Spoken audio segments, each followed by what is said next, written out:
Samajwadi party के राज्यसभा सांसद रामजीलाल सुमन के द्वारा राणा सांगा पर की गई टिप्पणी के बाद में करणी सेना के द्वारा आगरा में प्रदर्शन करने का ऐलान किया था। पूरे देश भर से करणी सेना के कार्यकर्ताओं को आगरा बुलाया गया था। करणी सेना के पदाधिकारियों के द्वारा जिस स्थान को सम्मेलन के लिए निर्धारित किया था वह ठाकुरों की 24 का गांव गढ़ी रामी था, जो आगरा के एदमातपुर क्षेत्र में है और आगरा की सीमा से 17 किलोमीटर दूर है। आगरा ही नहीं, उसके आसपास के क्षत्रिय समाज के जो गांव हैं, उस गांव के लोग भी उसमें शामिल होने के लिए पहुंचे थे। तो उत्तर प्रदेश के अन्य जनपदों से भी लोग इस सम्मेलन में शामिल होने के लिए पहुंचे थे। हालांकि यह सम्मेलन वीर राणा सांगा की जयंती पर आयोजित जयंती समारोह को मनाने के लिए आयोजित किया गया था, लेकिन किसी भी आयोजक से लेकर के उसमें शामिल होने वाले कार्यकर्ताओं ने न तो राणा सांगा के चरित्र पर कोई बात आने वाले युवाओं को बताई और न ही किसी व्यक्ति के द्वारा राणा सांगा के द्वारा देश के लिए किए गए कार्यों को उनके सामने रखा। सभी लोगों का सिर्फ और सिर्फ एक उद्देश्य था कि रामजीलाल सुमन और समाजवादी पार्टी के सहारे कैसे दलितों पर हमला बोला जाए। हालांकि पुलिस ने रामजीलाल सुमन और शहर की सुरक्षा को लेकर के कई स्तर की सुरक्षा व्यवस्था की थी, लेकिन लोग जिस तरीके से हाथों में हथियार लेकर के लहराते हुए सांसद रामजीलाल सुमन को अभद्र भाषा में बाहर निकलने की चुनौती दे रहे थे और उनकी हत्या करने, गोली मार देने जैसी ऐलानियां कर रहे थे। हालांकि पुलिस के अधिकारी वहां पर सुरक्षा के नाम पर खड़े तो थे, लेकिन किसी भी व्यक्ति को वह कुछ कह पाते यह हिम्मत उनमें नहीं दिख रही थी। हालांकि सांसद रामजीलाल सुमन की सुरक्षा को लेकर के जैसे पुलिस ने बैरिकेडिंग की थी, ऐसा मानो कि रामजीलाल सुमन को जेल में बंद कर दिया हो। इतना ही नहीं, समाजवादी पार्टी के कार्यकर्ता करणी सेना के पदाधिकारी और कार्यकर्ता को किसी तरीके का जवाब दे पाते, इसको लेकर के पुलिस ने पहले ही उन्हें धारा 168 में पाबंद ही नहीं कर दिया था। अब तो उनके घर पर पहरेदारी करने के बाद में उन्हें घर में नजरबंद कर दिया था। और पुलिस की इस स्थिरता और सपा कार्यकर्ताओं को प्रतिबंधित करने का ही एक कारण था कि इतनी बड़ी संख्या में लोगों ने जहां सड़क पर उत्पात ही नहीं मचाया, अवैध हथियारों का प्रदर्शन भी किया था। उत्तर प्रदेश की योगी सरकार जहां पर अपराधियों में गोली मार करके गिरफ्तार करने की बात कहती है, तो वहीं पर थाना हरि पर्वत में दर्ज मुकदमे में अभी तक किसी भी आरोपी की गिरफ्तारी नहीं हो सकी है। दलित समाज से जुड़े एक जनप्रतिनिधि के घर पर हमला करने के आरोपी खुलेआम मंच से धमकी देते हैं और आगरा की सीमा से वापस चले जाते हैं। आखिर में इसे सत्ता का संरक्षण माना जाए या फिर एक वर्ग विशेष के वोट को लेने के लिए सरकार की मजबूरी, जिसमें जिन लोगों पर गंभीर धाराओं में 2-2 मुकदमे दर्ज हों, वह उस क्षेत्र में आते हों, आने से पहले ऐलानिया हमला बोलते हों और उसके बाद में फिर वापस चले जाते हों। पुलिस उन पर कार्रवाई करने के बजाय अपने बचाव में दिखाई देती हो। आपकी मांगे मानी जाएंगी। आप बात सुन लो ध्यान से। हमारी मांगे है राज्यसभा सांसद जो रामलाल सुमन है उसकी सदस्यता तत्काल प्रभाव से समाप्त की जाए। दूसरी मांग है महाराणा सांगा पर, सनातनियों पर जो अब तक टिप्पणी की गई है उस पर देशद्रोह का मुकदमा होना चाहिए। नंबर 3, राज्य सरकार द्वारा उनकी समस्त अवैध संपत्तियों पर जो अवैध संपत्ति उन पर बुलडोजर चलना चाहिए। नंबर 4, आगरा की दुर्भाग्यपूर्ण घटना में घायल करणी सेना कार्यकर्ताओं की तहरीर पर जो दोषी कराम हुई है लाल सुमन के द्वारा और रणजीत के द्वारा उनके सपा पर जो पत्थरबाजों ने तत्काल फायर की है, उनकी गिरफ्तारी सुनिश्चित होनी चाहिए। 5वीं करणी सेना के कार्यकर्ताओं पर लगे झूठे मुकदमे तत्काल प्रभाव से वापस लिया जाए। अगले भविष्य में ऐसी घटना रोकने के लिए अनुशासनात्मक दिशा निर्देश जारी किए जाए और सपा के जो अखिलेश यादव है रामलाल सुमन पार्टी में तुरंत प्रभाव से उसको निष्कासित करेंगे। 26 मार्च को शांतिपूर्वक हम प्रदर्शन कर रहे थे। इंस्पेक्टर योगेश नाकर ने जो हमारे भाइयों पर लाठीचार्ज किया उसके ऊपर संवैधानिक रूप से कार्रवाई होनी चाहिए।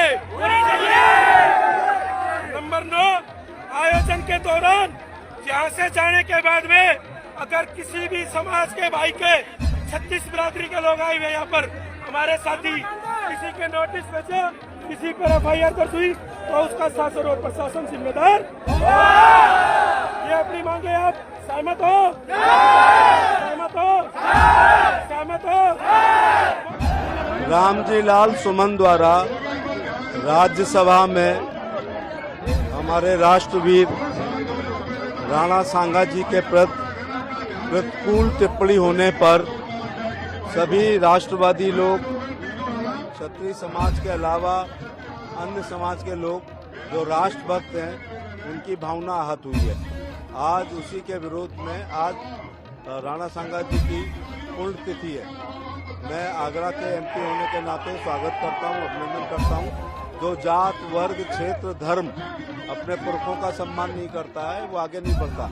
ऐसी जयंतियों से जागृति आती है, जागृति से सोच बदलती है, सोच से संघर्ष करने की क्षमता, संघर्ष से सत्ता, सत्ता से इतिहास, इतिहास पर ऐसे ही हर साल 12 अप्रैल को पढ़ा लिखा समझा और सराहा जाता है। राणा सांगा मात्र 27 साल में राजा हो गए और सुमन जी के द्वारा ये कहना कि बाबर को राणा सांगा जी ने बुलाया था, मैंने पूरा बाबरनामा पढ़ा है। राणा सांगा जी ने इब्राहिम लोदी को 1517 में खतौनी में हराया और 1519 में धौलपुर में हराया। बाबर की सेना को 1527 में बयाना में हराया। तो वो इब्राहिम लोदी को 2 बार हरा चुके थे। उसको हराने के लिए बाबर को लाने की जरूरत नहीं थी। और जब 1526 में पानीपत का पहला युद्ध हुआ, राणा सांगा बाबर की तरफ से नहीं लड़े थे इब्राहिम लोदी के लिए, वो इब्राहिम लोदी और उनके बीच में युद्ध हुआ था। इसलिए उन्हें माफी मांगनी चाहिए और उन्होंने जो ये राष्ट्रीय भावनाओं को क्षति पहुंचाई है, लोगों की भावनाओं को, उन्हें माफी मांग लेनी चाहिए।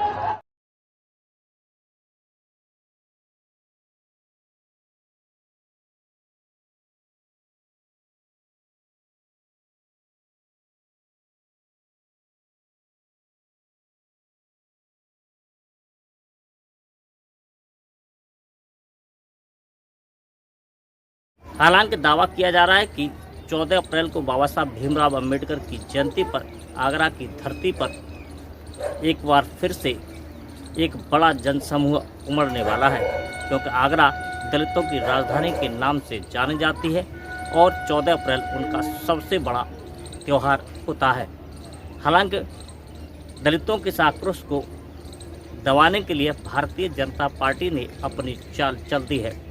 भारतीय जनता पार्टी ने भाजपा से जुड़े अपने जनप्रतिनिधि और नेताओं के माध्यम से बाबा साहब भीमराव अंबेडकर की जयंती पर आयोजित होने वाले भीमनगरी में मुख्यमंत्री योगी आदित्यनाथ के आने का बात कहते हुए उसमें शामिल होने की बात कही है।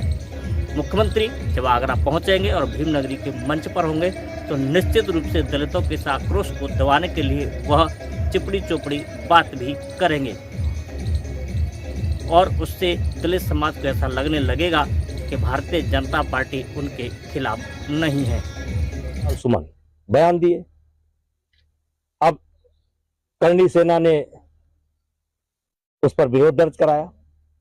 अब ये धीरे धीरे बढ़ रहा है, इसमें राष्ट्रीय संपत्तियों का भी नुकसान हो रहा है, रोड जाम हो रहा है, जनजीवन प्रभावित हो रहा है। तो रामजी लाल ने अगर बयान दिया है तो अपनी सुरक्षा रामजी लाल स्वयं करें।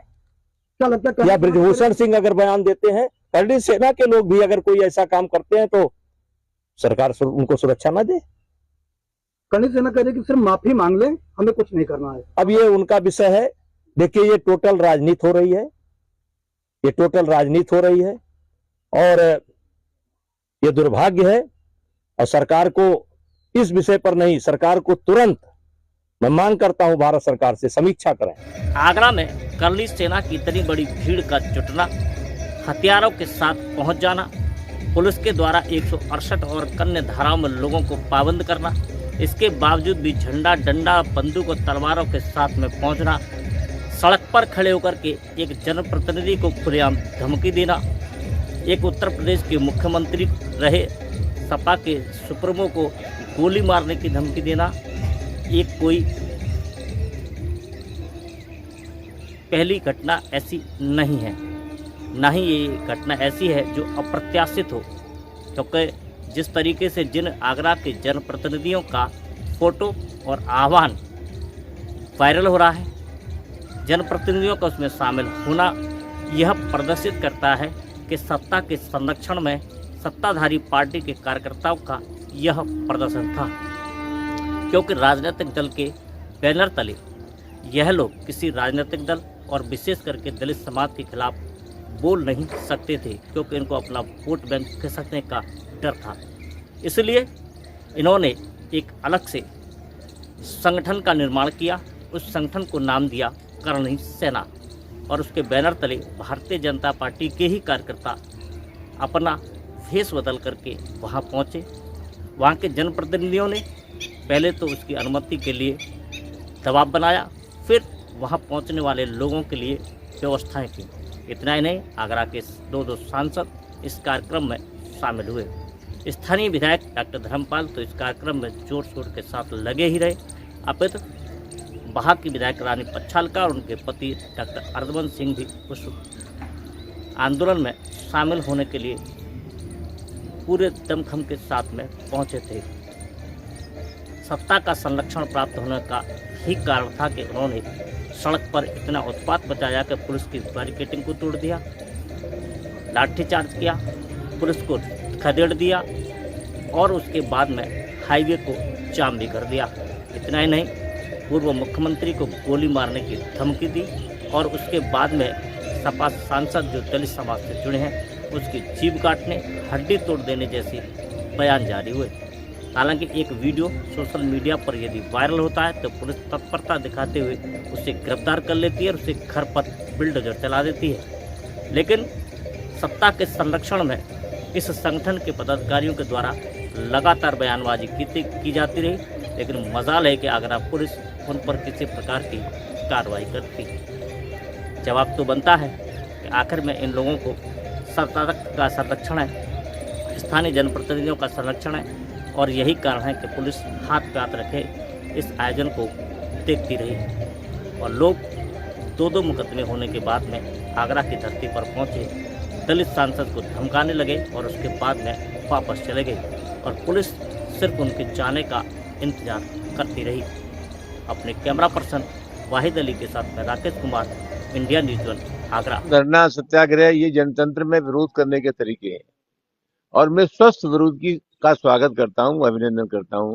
एक राजनीतिक कार्यकर्ता होने के नाते हमने भी विरोध प्रदर्शन किए हैं, हमने भी तमाम जुलूस निकाले हैं, लेकिन एक मर्यादा होती है, सीमा होती है। अगर कोई हमारी राय से ना इत्तेफाकी रखता है, हमारी राय से सहमत नहीं है, तो लोग प्रदर्शन कर सकते हैं, धरना दे सकते हैं, सत्याग्रह में कर सकते हैं, अखबार में जा सकते हैं, कोर्ट कचहरी में जा सकते हैं। लेकिन कल जो कुछ हुआ ये तो अराजकता है। हथियार लहराए गए, तलवारें लहराई गई। आखिर क्या लोग संदेश देना चाहते हैं? हमारे देश में हिंसा के लिए कोई जगह नहीं है और ये एक मनोवृत्ति है। ये वही लोग हैं जो पीबीए के खिलाफ हैं। ये अपनी सामंती मनोवृत्ति से समझौता करने को तैयार नहीं है। हम पक्षधर हैं उन लोगों के जिनका हक मारा गया, जो जातिगत जनगणना के खिलाफ है। ये वो लोग हैं, ये वही लोग हैं। जब अखिलेश यादव उत्तर प्रदेश के मुख्यमंत्री थे, नहीं रहे, तो उनके घर को गंगाजल से धुलवाया गया। ये वही लोग हैं जो राजस्थान विधानसभा में नेता प्रतिपक्ष से मंदिर गए तो फिर मंदिर की सफाई की। तो कुल मिलाकर के लड़ाई एक मनोवृत्ति से है और इस प्रकार के लोग जो हरकतें कर रहे हैं जनतंत्र में, इसकी इजाजत किसी भी कीमत पर नहीं दी जा सकती। हमारी पार्टी के राष्ट्रीय अध्यक्ष जी अखिलेश यादव का, उनका लंबा अनुभव है, सरकार का भी अनुभव है और प्रतिपक्ष का भी अनुभव है। ये बात बिल्कुल दुरुस्त है कि भाजपा के लोग इस शरण दे रहे हैं। भाजपा के लोग शरण नहीं दे रहे हैं। ये जो कुछ हो रहा है उत्तर प्रदेश के मुख्यमंत्री जी के सहारे पर हो रहा है और सब संचालित मुख्यमंत्री आवास से ही हो रहा है।